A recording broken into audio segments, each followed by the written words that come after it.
Hi. இன்றைக்கி திங்கக்கிழமை. நேற்று நான் ஆக்சுவலாக வீடியோ எடுக்கலை. நேற்று நான்வெஜ் பண்ணோம் சண்டே அன்றைக்கி. சிக்கன் பிரியாணி, சிக்கன் பக்கோடா அந்த மாதிரி. பட் நேற்று கௌரி ஷாப்போட ஃபோட்டோ ஷூட் இருந்ததுனால நம்ம சமையல் வீடியோ எடுக்க முடியல. இன்றைக்கி மண்டே எப்பயுமே கீரை அந்த மாதிரி தான் நான் செய்வேன் மண்டே அன்றைக்கி. இன்றைக்கி வந்து ஆக்சுவலாக பெயிண்டிங் கொஞ்சம் பெண்டிங் இருந்துச்சு. அது இன்றைக்கி பெயிண்டிங் மறுபடியும் ஸ்டார்ட் பண்ணுறோம். இன்னொரு 4-5 நாளைக்கு பெயிண்டர்ஸ் வந்துட்டாங்க. 4-5 பேர் வந்து உள்ளே செஞ்சிட்ருக்காங்க கிச்சனில் ஆக்சுவலாக.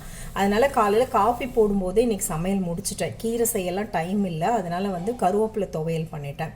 நான் கீரை செய்ய டைம் இல்லைன்னா கருவேப்பிலை இல்லை புதினா அந்த துவையல் பண்ணிடுவேன். அதுவும் ஒரு கீரை மாதிரி ஹெல்த்தியாக தானே இருக்கும். ஸோ இன்றைக்கி கருவேப்பிலை துவையல், அப்புறம் தண்டு பொரியல், அதுக்கப்புறம் வந்து அஞ்சுக்கார செலவு ரசம். இந்த கொரோனா டைமில் ரெகுலராக வாரத்துக்கு 2 நாள் அது பண்ணிகிட்டே இருந்தேன்.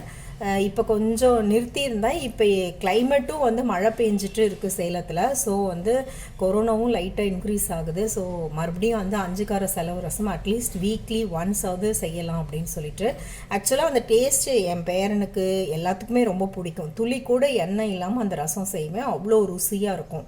இது வந்து இந்த செலவு ரசம் வந்து லங்ஸ் இன்ஃபெக்ஷனை வராமல் தடுக்கிறதுக்கும் வந்த இன்ஃபெக்ஷனை வந்து சரி பண்ணுறதுக்கும் ரொம்ப ஹெல்ப் பண்ணும். ஏன்னா அதில் திப்பிலி அந்த மாதிரி அந்த மூலிகையெல்லாம் இருக்குது. ஸோ வந்து ரொம்ப ஹெல்ப் பண்ணும். இனிமேல் வீக்லி ஒன்ஸ் கண்டிப்பாக செய்கிறதுன்ற முடிவில் இருக்கேன். ரெசிபிக்கு போயிடலாமா? சாப்பாட்டுக்கு அரிசி ஊற வச்சுருக்கேன். கருவேப்பிலை துவையலுக்கு இந்த மாதிரி ஒரு 4 கைப்பிடி கருவேப்பிலையை கொழுந்தாக கழுவி வச்சுருக்கேன். ஒரு 8 பல் பூண்டு வச்சுருக்கேன். தேங்காய் ஆல்ரெடி ஃப்ரிட்ஜில் துருவி வச்சுருக்கோம். இது வந்து கருவேப்பிலை துவையலுக்கும் அப்புறம் தண்டு பொரியலுக்கும். தண்டு வந்து இப்போ நான் கட் பண்ண போகிறேன் சமைக்கும் போதே சைட் பை சைடு. இந்த தண்டு பொரியலுக்கு வெங்காயம், 2 பச்சை மிளகா, கொஞ்சம் கருவேப்பிலை வச்சுருக்கேன். கூட கொஞ்சம் பருப்பு போட்டு பண்ண போகிறேன். நான் இன்றைக்கி வந்து துவரம்பருப்பு போட்டு பண்ண போகிறேன். ஸோ துவரம்பருப்பு சும்மா ஒரு கைப்பிடி அளவுக்கு ஊற போட்டிருக்கேன். இது வந்து ரசம், செலவு ரசத்துக்கு நல்ல ஒரு பெரிய எலுமிச்சை அளவுக்கு புளியை வந்து சுடு தண்ணியில் ஊற போட்டிருக்கேன். ஒரே ஒரு சின்ன தக்காளி, பூண்டு கொஞ்சம், கருவேப்பிலை. இப்போ வந்து கருவேப்பிலை துவையலுக்கு வதக்க போகிறேன். இதில் வந்து துவரம்பருப்பு சும்மா கொதிக்க வைக்க போகிறேன். அது வதக்கிறதுக்குள்ளே வந்து தண்டு இந்த பக்கம் கட் பண்ண போகிறேன். நான் அடுப்பை ஆன் பண்ணிட்டேன்.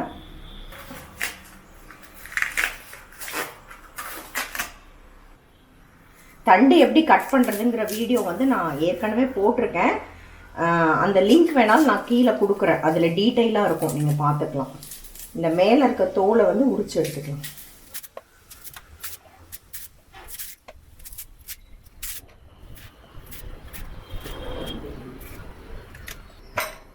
இருக்கட்டும். இந்த பக்கம் வந்து அடுப்பு ரெடி ஆயிடுச்சு. தண்ணி சூடாயிடுச்சு. துவரம்பருப்பை போட்டுடலாம். குக்கரில் வச்சோம்னா ரொம்ப மசிஞ்சு போயிடும். நம்மளுக்கு அப்படியே பருப்பாக இருக்கணும், வெந்தும் இருக்கணும், ஆனால் பருப்பாக இருக்கணும். இதில் வந்து கருவேப்பிலை துவையலுக்கு எண்ணெய் சேர்த்துக்கலாம். நான் சமையலுக்கு ஃபுல்லாகவே நல்லெண்ணெய் தான் யூஸ் பண்ணுறேன். இந்த மாதிரி துவையலுக்குலாம் நல்லெண்ணெய் தான் வந்து நல்ல டேஸ்ட்டு தரும். இதில் வந்து கொஞ்சம் பருப்பெல்லாம் சேர்த்துட்டு கொத்தமல்லி விதையெல்லாம் சேர்த்துட்டு பண்ணால் துவையல் ரொம்ப நல்லாயிருக்கும். துவரம்பருப்பு, கடலைப்பருப்பு, உளுத்தம்பருப்பு, சும்மா ஒரு 5-6 மிளகு. பருப்பெல்லாம் ஒவ்வொரு ஸ்பூன் போட்டிருக்கேன். மிளகு 1/4 ஸ்பூனு. இது பாதி செவந்து வரும்போது கொத்தமல்லி விதை, சீரகம் மீடியமாக வச்சு நல்லா செவக்க விட்டுறணும். அப்போ தான் துவையல் டேஸ்ட்டாக இருக்கும். தீஞ்சிரவும் கூடாது, செவக்காமையும் இருக்கக்கூடாது. இந்த பக்கம் பருப்பு வந்து ஸ்லோ பண்ணிட்டேன், பொங்கி பொங்கி வரும்னு சொல்லிட்டு. அது கொதிச்சுட்டு இருக்கட்டும். வரமிளகா, பூண்டு, கருவேப்பிலை.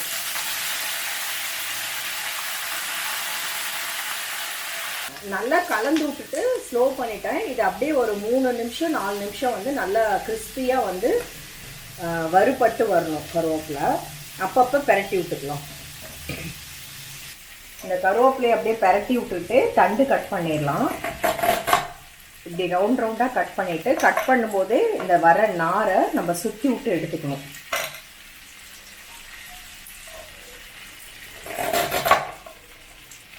அவ்வளோவா இல்லை, லைட்டாக தான் இருக்கு நார்.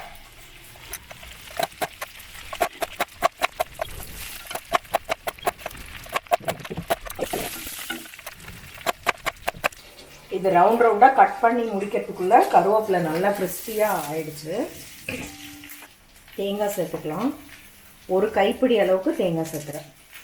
ஒரு சின்ன துண்டு புளி, தேவையான அளவு உப்பு, பெருங்காயம் 1/4 ஸ்பூன் எல்லாத்தையும் நல்லா பரட்டிட்டு ஆஃப் பண்ணிடலாம். இப்போ இதை வந்து மிக்சிக்கு மாற்றிடலாம். மாற்றிட்டு கொஞ்சம் ஆறினோடனே நம்ம அரைச்சிக்கலாம். இதே கடாய் கழுவிட்டு இதில் வந்து நம்ம தண்டு பண்ணிடலாம். நிறைய பேர் நான் சமைக்கும்போது இந்த யூஸ் பண்ணுற பாத்திரம், இந்த சாப்பிங் போர்டு அதெல்லாம் கேட்குறீங்க. இது வந்து அஞ்சலி சாப்பிங் போர்டு. இதனோட ஆன்லைன் ஷாப்பிங் லிங்க் வந்து நான் கீழே டிஸ்கிரிப்ஷனில் கொடுத்துருக்கேன். நிறைய டூப்ளிகேட் வருது. அந்த மாதிரி இல்லாமல் ஒரிஜினலாக பார்த்து வாங்கிக்கோங்க. இந்த கடாய் வந்து பஞ்சலோக கடாய். இந்த கல்சட்டி மாதிரி ஒரு எஃபெக்ட் கொடுக்கும். நல்லா ஸ்ட்ராங்காக இருக்கும். இது வந்து சேலம் மீனாட்சி அண்ட் மீனாட்சியில் அவைலபிளாக இருக்குது. ஷாப்பிங் லிங்க் வந்து நான் டிஸ்கிரிப்ஷன் பாக்ஸில் கொடுத்துருக்கேன். கடாய் கழுவிட்டு மறுபடியும் அடுப்பில் வச்சுருக்கேன். இந்த பருப்பு செக் பண்ணலாம். ஒரு 50% குக் ஆகிருக்கு. அப்படியே இருக்கட்டும். நம்ம வந்து தண்டு அதுக்குள்ளே கட் பண்ணிக்கலாம். அந்த சட்டி காயத்துக்குள்ளே ரொம்ப நேரம் ஆகும், ஒரு 10 நிமிஷம் ஆகும் சமைக்கிறதுக்குன்னா நீங்கள் தண்ணியில் போட்டு வச்சுக்கலாம். நான் உடனே சமைக்கிறதுனால நான் அப்படியே வச்சுருக்கேன். இந்த ரவுண்ட் ரவுண்டாக கட் பண்ணதை இப்படி சேர்த்து பிடிச்சி இந்த மாதிரி குட்டி குட்டி பீஸாக கட் பண்ணேன்.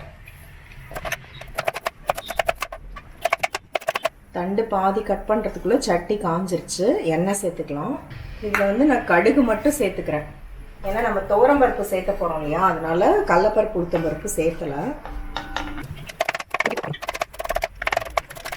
சத்தம் கேட்குது. இப்போ வந்து இந்த வெங்காயம், பச்சை மிளகாய், கருவேப்பிலை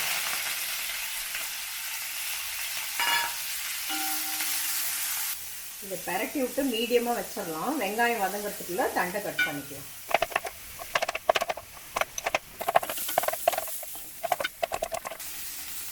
பார்த்தீங்களா, சைட் பை சைடு நம்ம சமைக்கிறதுக்குள்ளேயே தண்டு வந்து ஈஸியாக கட் பண்ணிக்கலாம். நல்லா ஃப்ரெஷ்ஷாக இருக்கும் உங்களுக்கு.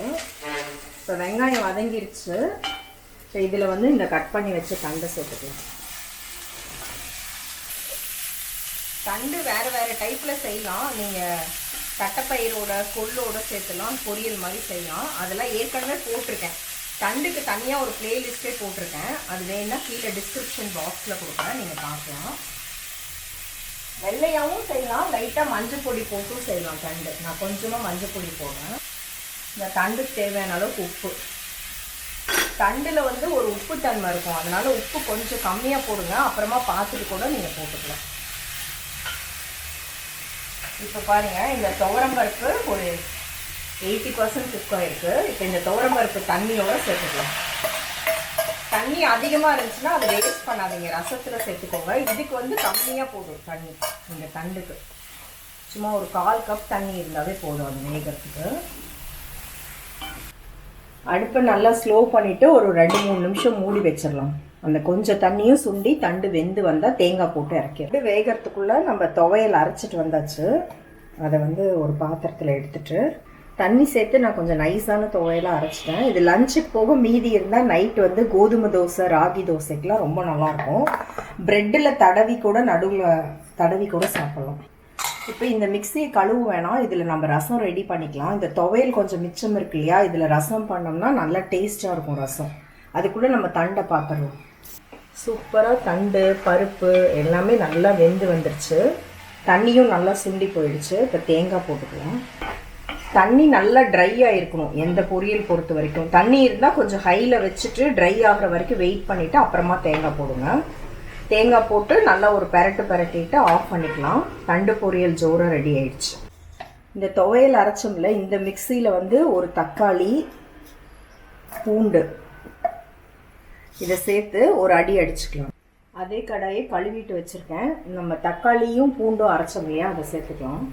கொஞ்சம் தண்ணி கழுவி சேர்த்துக்கலாம். அடுப்பு ஆனில் தான் இருக்குது. நம்ம புளியை கரைச்சி இதில் சேர்த்துக்கலாம்.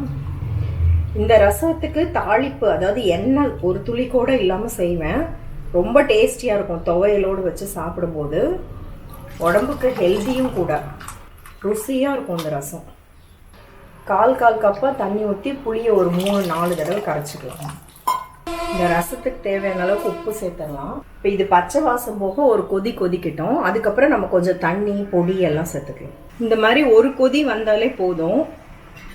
அடுப்பை ஸ்லோ பண்ணிவிட்டு கொஞ்சம் தண்ணி சேர்த்துக்கலாம் தேவையான அளவுக்கு. ரசப்பொடி 1 ஸ்பூன் சேர்த்துக்கலாம். இப்போ நான் சேர்த்தது வந்து நார்மல் ரசப்பொடி. இது வந்து கௌரி ஷாப்லேயே அவைலபிளாக இருக்குது. இது எல்லா ரசத்துக்குமே சூட் ஆகும். பருப்பு ரசம், தக்காளி ரசம். இது என்னோட லிங்க் வந்து நான் கீழே கொடுத்துருக்கேன் டிஸ்கிரிப்ஷன் பாக்ஸில். கொஞ்சோண்டு மஞ்சள் பொடி சேர்த்துக்கலாம். கருவேப்பிலை பிச்சு போட்டுக்கலாம். பெருங்காயம் கொஞ்சம். இந்த ரசப்பொடியிலே பெருங்காயம் ஆட் பண்ணிவிட்டு இருந்தாலும் கொஞ்சமாக நான் போடுறேன். அடுப்பை ஸ்லோ பண்ணியிருக்கேன். நம்ம ஆல்ரெடி உப்பும் போட்டுட்டோம் இல்லையா? இப்போ கலந்துட்டு டேஸ்ட் பார்த்துட்டு நம்ம தண்ணி அட்ஜஸ்ட் பண்ணிக்கலாம். டேஸ்ட் பார்த்துட்டு இன்னும் கொஞ்சம் தண்ணி சேர்த்துறேன். நான் துளியூண்டு வெல்லம் சேர்த்துக்கலாம். இப்போ எல்லாமே அட்ஜஸ்ட் பண்ணதுக்கப்புறம் மறுபடியும் கலக்கக்கூடாது, அப்படியே வச்சிடலாம். அது நுரக்கட்டி வரும்போது நம்ம ஆஃப் பண்ணால் சரியாக இருக்கும். இது நுரக்கட்டி வரும்போது லாஸ்ட்டாக இறக்கும் போது இந்த அஞ்சுக்கார செலவு ரசப்பொடி, மூலிகை ரசப்பொடி இதை வந்து நம்ம சேர்த்துட்டு இறக்கணும். நான் நார்மல் ரசப்பொடி சேர்த்துட்டு இது கொஞ்சம் சேர்த்துறேன். நீங்கள் ஃபுல் அண்ட் ஃபுல் இந்த ரசப்பொடியே சேர்த்துறனாலும் சேர்த்துக்கலாம், அந்த ரசப்பொடி அவாய்ட் பண்ணிட்டு. இதில் பார்த்தீங்கன்னா சுக்கு, நாட்டு கொத்தமல்லி, மிளகு, கட்டி பெருங்காயம், சீரகம், கருஞ்சீரகம், திப்பிலி, ஓமம், சித்தரத்தை, சதக்குப்பை, கண்டந்திப்பிலி அதெல்லாம் இருக்கிறதுனால ஹெல்த்துக்கு, லங்ஸுக்கு, இந்த மாதிரி சளி காய்ச்சல்லாம் வராமல் தடுக்கிறதுக்கு ரொம்பவே நல்லது. இதனோட ஆன்லைன் ஷாப்பிங் லிங்க் வந்து கீழே டிஸ்கிரிப்ஷன் பாக்ஸில் கொடுத்துருக்கேன். இது இந்த மாதிரி இருக்கிறதுனால உங்களுக்கு வந்து ரசம் கசப்பாகுமா, ஒரு மாதிரி இருக்குமான்னு நினைக்காதீங்க. நல்ல ருசியாக இருக்கும் ரசம். இந்த மாதிரி நுரக்கட்டை ஸ்டார்ட் ஆகுதுல்ல, இப்போ வந்து இந்த அஞ்சுக்கார செலவு பொடியை ஒரு 2 டீஸ்பூன் அளவுக்கு தூவி விட்டுக்கலாம். இந்த மாதிரி நுரக்கட்டினோடனே ஆஃப் பண்ணிக்கலாம். இதை ஒரு பாத்திரத்துக்கு மாற்றிக்கலாம். நீங்கள் ரெடி பண்ணி வச்சுட்டு சாப்பிடும்போது கூட நுரக்கட்டி வச்சுக்கலாம், சூடாக இருக்கும். இது சாதத்தில் சுட சுட போட்டு சாப்பிட்றது அவ்வளோ ஹெல்த்துக்கு நல்லது. இன்னைக்கு திங்கக்கிழமை ஹெல்த்தியான சமையல், கருவேப்பிலை துவையல், அஞ்சுக்கார செலவு ரசம், வாழைத்தண்டு துவரம்பருப்பு போட்ட பொரியல். சாதம் வந்து நான் அப்புறமா சூடாக வைக்க போகிறேன். ஓகே, பெயிண்டர்ஸ்லாம் வந்து செஞ்சிட்ருக்காங்க. நான் காலையிலே வீடியோ எடுத்துட்டேன். அதுக்கப்புறம் அந்த ஃபுல்லாக அந்த மீல்ஸு சாப்பிட்றதெல்லாம் அந்த பிளேட்டில் வச்சு என்னால் காமிக்க முடியல. ஏன்னா நாங்களே வந்து நின்றுட்டு தான் சாப்பிட்டுட்ருக்கோம். எல்லாம் கிச்சனில் எல்லாம் பெயிண்ட் பண்ணிகிட்ருக்காங்க. ஸோ தட் ரெசிபி நீங்கள் பார்த்துருப்பீங்க. கண்டிப்பாக இந்த மெனு ட்ரை பண்ணி பாருங்கள். எப்படி இருக்குன்னு உங்கள் ஃபீட்பேக் கமெண்ட் ஷேர் பண்ணிக்கோங்க. நாளைக்கு பார்க்கலாம்.